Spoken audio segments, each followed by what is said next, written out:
Hey everyone, just wanted to share a quick thought, blessing with you and how good God has been. So I was just sharing with some coworkers about my trip to Pakistan that's coming up and just how much I was looking forward to it and how God provided for the ticket and just the means to get there.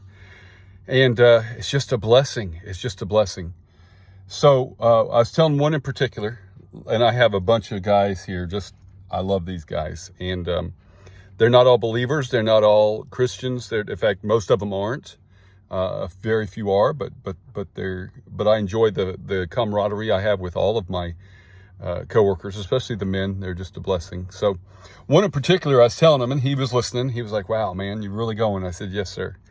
And and I told him how God had taken care of, different things financially and otherwise to open the door, getting my passport in a week and a half, and getting my visa secured. As far as I know, I'll know for sure Monday or Tuesday. I'm just banking on it. And he said at the end, he goes, "Hey, I need your bank account information." I said, "Why?" He says, I want to be a blessing to you."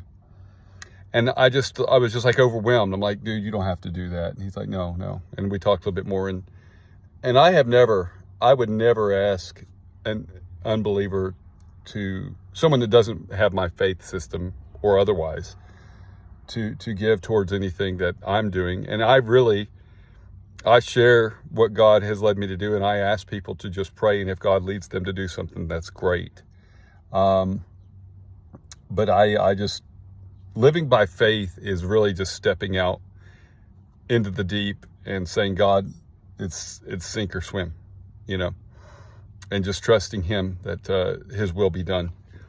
But it was overwhelming in a very personal way for a man that doesn't believe like I do or practice any faith system that I know of. I've never heard him mention where his religious beliefs lay, or lie. But it was just encouraging that people, and I say this, it's not a pat on the back, but people that understand who I am, and they see me at my best or worst. They hear that I have problems and blessings just like every other person. We all put our pants on exactly the same way. But to have him be so open as to say, "I want to be a blessing to you," in that way was just encouraging, even if nothing ever happens, because that's not who I am. It's not in the wheelhouse of, "Oh, I hope he does something. I hope it's just knowing that someone who knows me, works with me, sees me in my good, my bad, my ugly, knows I love God, knows I'm not perfect, but believes in what I'm doing in such a strong way that they would say something like that. It just gives me an inner strength of encouragement that if God be for us, then who can be against us, right? And how God works in every path we take, in every step of faith, and in every moment that we embrace for His glory is just a blessing. Let me share one more thought as I finish this up, and I didn't know where I'd go with this, but a couple different things. And I've thought about this next statement for a long time, but I often wonder, do people know how to witness at work and to share Christ at work? I'll tell you how it's been working for me over the last 5 to 6 years. Since I became this person of prayer, really, God has transformed my life from the inside out. And I'm a continued work in progress. So Paul said it best when he said, "I have not arrived," right? I have not achieved. I've not arrived. I am still nobody. And, and if Paul can say that, little old me can say that 100 times over. So I've not arrived. I'm still such a work in progress. My wife, kids can tell you, there's a lot of work needs to be done in me as much as anybody. I'm the first to admit that I'm a failed person, and that I fail more often than I succeed at being a testimony for Christ, I'm sure. But I will say if you really, as a believer, if you're watching this and you're a child of God, and you really want to be a witness at work, and you want to see God change lives and bring people closer to Him, whether they're people that don't know Christ at all, people of a different faith system, or people that are nominal Christians, they're on the borderline, and then some that are just living for God and loving God. How can you witness to them? Well, first of all, just be faithful.